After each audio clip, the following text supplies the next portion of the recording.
This is Michael from AVC School. Today I'd like to show you a small but very useful plugin called AVC AutoANN. It doesn't add any complex or revolutionary features. It simply removes some of AutoCAD's everyday inconveniences and makes working with annotations much more comfortable. Let's see how it works. Suppose Object Snaps and Ortho mode are currently enabled. Now I'll start one of the annotation commands. As you can see, the plugin automatically turns off Object Snaps and Ortho mode so they don't get in the way while placing the annotation. Now I'll add the annotation. When the command is finished, all settings are automatically restored.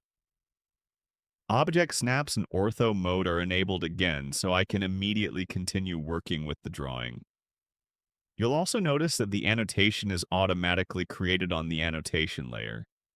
There's no need to switch layers manually every time. If needed, you can customize which commands activate the plugin. You can add your own commands or modify the default list.